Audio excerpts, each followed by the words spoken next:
امريكا. شفنا حتى وحده تدور على واحد سميتو محمد، يعني محمد ما شاء الله رزقو. يعني تخيل تكون قاعد تشجع وشوف كي الفيديو ديالو تشاف تقريبا 30 مليون، كاع البرازيليين شافوا الفيديو ديال العالم، كاع راه يدور فيه. يعني كان قاعد مسكين يشجع، جا في وسط البرازيليين. يعني تجي هذيك الاخر وشوف حتى العقليه كيفاش داير، عيات ما تعصب فيه، قالت لك ما يتنيرفاش. يعني عجبها هذاك العقليه ديالو، ودي فين يتنيرفاش تعصب ولا ما تعصبش. يعني والفرحه ديالو بالهدف اللي سجلوا المغرب، وامه ما عاود ما تنيرفاوش. يعني وجات هذيك العقليه، وسبحان الله حتى الجمهور المغربي والبرازيلي خالقينها تما، يعني عايشين الحياه تما في امريكا. مي حنا خاصنا ندخلوا الثقافه راسنا، ما ندخلوش في صراعات مع الناس، مشاكل، ضرب. هذاك الشيء راه يديك غير الهلاك ويصيفطك تروح، هذه راه معروفه. المقابله ديال الارجنتين والمنتخب الوطني غتكون مع 3 ديال الصباح. سكالوني البارح سرع واحد التسريع، قال لهم اودي قال لهم المغرب يعني الجزائر تلعب بحال المغرب، ولكن واش هذاك التسريع زعما قالوا نيشان ولا كان فيه شي حاجه اخرى. المهم اللي فهم التصريح بحالي راه فاهم واش كاين. يعني هو ترانا ضربنا بيلانتي، المهم ما علينا، لانه عارف هو بانه ماشي ماشي بحال المغرب سابع عالميا وحنا فيه هنا 29. يعني راه باين الشغل، باين الواقع وباين الشغل. اللعابه ديال المنتخب المغربي ماشي هما اللعابه اللي ديالنا، يعني باين بزاف النيفو طالع ديال المنتخب المغربي ماشي هو ديال، يعني هذا واقعي، هو تراها لنا بالعاني. المهم هذا هو الملخص ديال هذا النهار هذا اللي غادي يكون هذا اليوم. نتمنى ان شاء الله تهدى النفوس، نتمنى ان شاء الله الجمهور يعرف كيفاش يمشي الظروف ديالو في امريكا. ما راهش دوله سهله، راك بعيد بواحد 10 سوايع. يعني هذيك راه يقول امريكا، وامريكا صعيبه، راه اللي شدادو ترحلوا، وغتكون شويه صعوبات عند الجماهير منا لقدام. غادي يزيروا معاهم هذاك البلاصه هذيك، وغادي يزيروا معنا بزاف.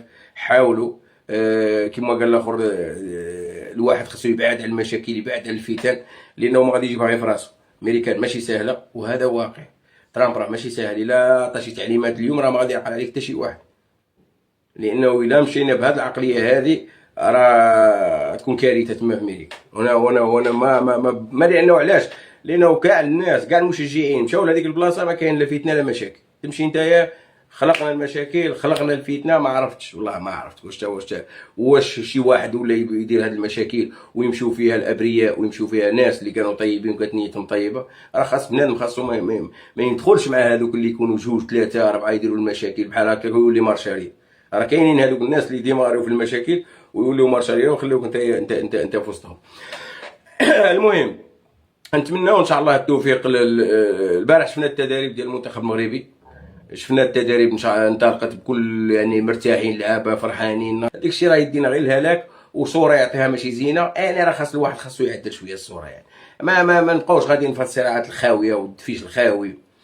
يعني هادشي اللي كاين. وقلت لكم انا هاد لاكوب دو موند ما بقيتش فاهم فيها والو. هاد لاكوب دو موند داخله في شي اشكال، والله لا داخله في شي اشكال. لما نشوف فريق ضعيف مثل مصر ما عندوش ولا انتصار في امريكا ويدير هذيك النتيجه، كي تشوف الراس الاخضر ما عندوش ملعب فين يلعب ويدير هذيك النتيجه.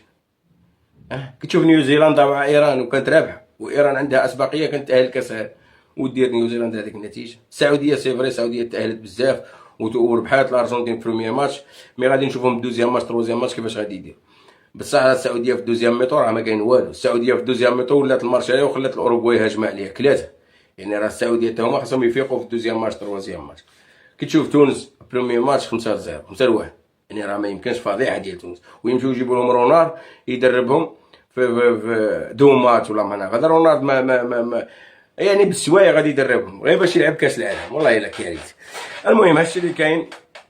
السلام عليكم. هذا هو الواقع ديال اليوم. راه شفتوا الاشتباكات والروينه والفضيحه راه عالميه. يلا السلام عليكم.